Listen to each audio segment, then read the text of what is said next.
चारों तरफ सन्नाटा और रेगिस्तान की सर्द हवाएं। विदिशा अपने घोड़े पर अपने बेटे कबीर के साथ चल रही थी। रेगिस्तान एक अजीब सी खामोशी और असमंजस से भरा हुआ था। रेगिस्तान में तूफान की हवा तेज होती जा रही थी और घोड़ा अपना संतुलन खो रहा था।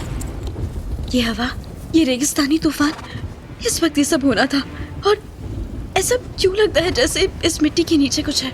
क्या मैं ज्यादा सोच रही हूँ? नहीं, जमीन के अंदर सच में कुछ है। विदिशा का दिल तेज धड़क रहा था।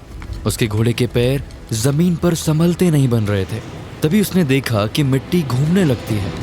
रेगिस्तान की रेत धीरे धीरे एक गोल चक्कर का रूप ले रही थी। चारों तरफ रेत एक अजीब से स्पाइरल में तब्दील हो रही थी। एक के बाद एक बड़ी और तेज स्पाइरल बनता जा रहा था। ये क्या हो रहा है? ये तो रेगिस्तानी जिन लग रहे हैं। ये जिन, मुझे यहाँ से निकलना होगा। उसने घोड़े को चलाने की कोशिश की, लेकिन घोड़ा बेचैन हो गया। एक जोर की आवाज करते हुए वो जमीन पर गिर गया और विदिशा और कबीर अलग अलग गिर गए।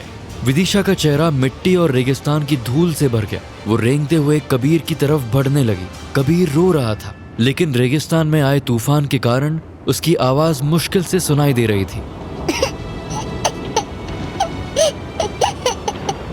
जब तक विदिशा उसके पास पहुंचती, कबीर धीरे धीरे जमीन में धंसने लगा। रेगिस्तान की मिट्टी उसे अंदर खींच रही थी, जैसे कोई अनसुनी ताकत उसे अपने पास बुलाने की कोशिश कर रही हो।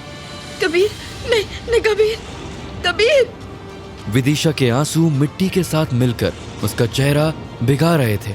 तभी उसके कान में एक आवाज गूंजती है, विदिशा, उठो, जमीन पर अपना हाथ रखो। विदिशा घबराहट के साथ बोली, आहोंदे? विदिशा, जमीन पर हाथ रखो और ध्यान लगाओ। ये जिन किधर से उभर रहा है महसूस करो। विदिशा को कुछ समझ नहीं आ रहा था कि क्या हो रहा था। वो बार बार कबीर को ढूंढने की कोशिश कर रही थी। बार बार अहोंडे की आवाज भी उसके कानों में गूंज रही थी। इन सब के बीच और कबीर की रोती आवाजों के बीच वो जमीन पर हाथ रखती है। उसने अपनी आंखें बंद की और अपने दर्द और घबराहट को कंट्रोल करने की कोशिश की। कबीर को कुछ नहीं होगा विदिशा, तुम बस ध्यान लगाओ, महसूस करो कि ये जिन किधर से आ रहा है। विदिशा अपने आप को संभालते हुए जमीन की स्पंदन को महसूस करने लगी। धीरे धीरे उसे लगा कि स्पाइरल्स पूरब से उभर रहे हैं। पूरब? ये पूरब से आ रहा है? पूरब शैतान की दिशा है। अब दोनों हाथों को पूरब की तरफ करके जमीन पर झुक जाओ, जैसे तुम रे जिन की शरण में हो। ये सब क्या हो रहा है? मेरा बच्चा। विदिशा, तुम्हारे पास समय कम है। पूरब की तरफ रुख करो और झुक जाओ विदिशा। विदिशा के लिए ये सब करना मुश्किल था। उसका मन डर से जूझ रहा था। मैं क्या कर रही हूँ?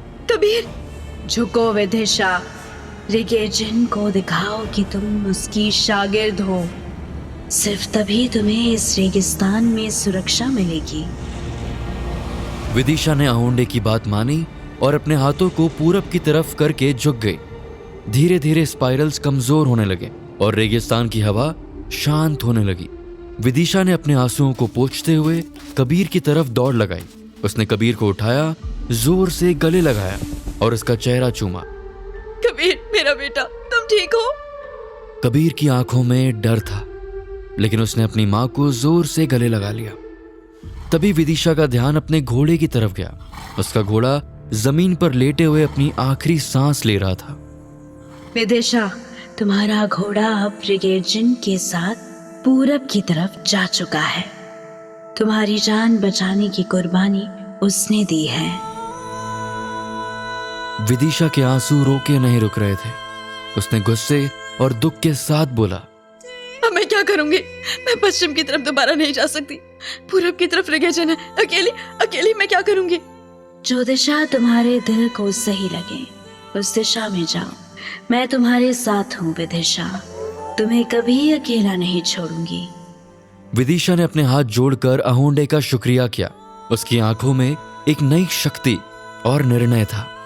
वो हिफाजत का धागा जो तुम्हारे और कबीर की सुरक्षा के लिए बना था, वो अब मोहम्मद के पास है। लेकिन चिंता मत करो विदिशा, मैं तुम्हारे साथ हूँ, तुम्हें कुछ नहीं होगा। विदिशा ने कबीर को अपने सीने से लगाया और एक नई शुरुआत की तरफ कदम बढ़ाया।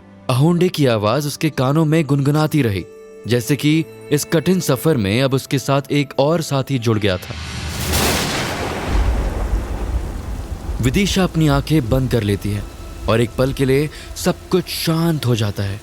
जैसे ही उसने अपनी आंखें खोली, वो वापस अपनी असली दुनिया में थी। बारिश हो रही थी और उसके सामने पहाड़ी के ऊपर मोमो खड़ा था। रुक्मणी उसके पास थी और जमीन पर एक खुदी हुई कब्र अब भी नजर आ रही थी। मोमो, तुम यहाँ कैसे? मोमो ने अपने गीले हाथों से विधि को छुआ और उसकी तरफ आगे बढ़ने लगा। मुझे माफ कर दो विदिशा, मैं पैसे और सत्ता के जाल में फंस गया था। मैं तुम्हारा प्यार नहीं देख पाया। ये क्या कह रहे हो मोमो? मुझे कुछ समझ नहीं आ रहा। और मेरा नाम विदिशा नहीं, विधि है। और तुम कब आए और हम यहाँ क्या कर रहे हैं? मोमो एक पल के लिए जम गया, जैसे उसकी दुनिया ही पलट गई हो। फिर जैसे ही उसका ध्यान वापस आया, उसने आसपास देखा।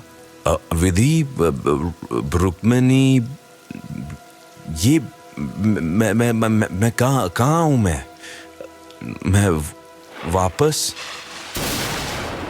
मोमो इधर उधर देखते हुए अपने शब्दों को समझने की कोशिश कर रहा था। तभी उसकी नजर पीछे पेड़ के पास खड़े वजीर और डॉक्टर ढांडा पर पड़ती है। वजीर, वजीर! विधि एकदम से चौंक गई। उसने पीछे देखा तो वजीर वहां खड़ा हुआ था। वजीर धीरे से उनकी तरफ आया। उसका चेहरा कंफ्यूजन और गुस्से से भरा हुआ था। ये सब क्या हो रहा है यहाँ? विधि, ये सब क्या है? वजीर, मैंने तुमसे कहा ना कि इस पहाड़ी पर कुछ है। देखो, मोमो वापस आ गया। वजीर मोमो की तरफ मुड़ता है। उसका गुस्सा अब और ज्यादा बढ़ने लगा था। Momo, what the hell you were doing in the grave? अब मुझे नहीं पता मैं यहाँ कैसे आया। मैं तो कहीं और था। हाँ, कहीं और बिजी थे, राइट? दुनिया घूम रहे थे तुम तो, और आज रैंडमली हमारा ख्याल आ गया तो आ गए। Very convenient of you momo. Momo कुछ समझने की कोशिश कर रहा था, लेकिन उसके शब्दों में उलझन थी। तभी डॉक्टर ढांडा ने बीच में बोला, थैंक गॉड मोमो, तुम आ गए। तुम्हें पता भी है मुझे तुम्हारी कितनी जरूरत थी। फिलहाल यहाँ से निकलते हैं, मौसम बहुत खराब है। सब लोग गाड़ी में बैठे और घर की तरफ चल पड़े। रास्ते में एक अजीब सी खामोशी थी, जैसे हर किसी के मन में सवालों का तूफान हो। रुक्मणी ने इस खामोशी को तोड़ने की कोशिश की। साहब, अब मुझे ना मेरे घर के पास उतार दीजिए। वजीर ने बिना कुछ कहे गाड़ी रुक्मणी के घर के पास रोकी। उसे घर छोड़ने के बाद सब वापस अपने घर चले गए। पीछे के गेट से छुपकर वजीर गाड़ी पार्क कर रहा था, क्योंकि घर के आसपास पुलिस का पहरा था। अब वजीर, घर के आसपास इतनी पुलिस क्यों है और हम बैक गेट से क्यों आ रहे हैं? मोमो, पिछले कुछ दिनों में बहुत कुछ हुआ है। तुम पहले रेस्ट करो, कल बात करते हैं। सब अपने अपने कमरों में चले गए। विधि सीधा बाथरूम गई, क्योंकि वो पूरी तरह से भीग चुकी थी। लेकिन वजीर का मन शांत ही नहीं हो रहा था। वो चुपचाप किसी गहरी सोच में डूबे हुए कमरे में चक्कर लगा रहा था। विदिशा जब बाथरूम से बाहर आई तो उसने वजीर को परेशान देखा, लेकिन वजीर एकदम से उस पर बरस पड़ा। वजीर, तुम इतनी टेंशन में क्यों हो? विधि, पहाड़ी पर क्या हो रहा था? तुम्हें कैसे पता कि वो मोमो की कब्र थी? क्या तुम इसीलिए वहां जाने के लिए इतना जोर दे रही थी ताकि उसे जिंदा वापस ला सको? विधि एकदम से चौंक गई। उसे कुछ समझ नहीं आ रहा था कि आखिर वजीर इतने गुस्से में क्यों है। और तुम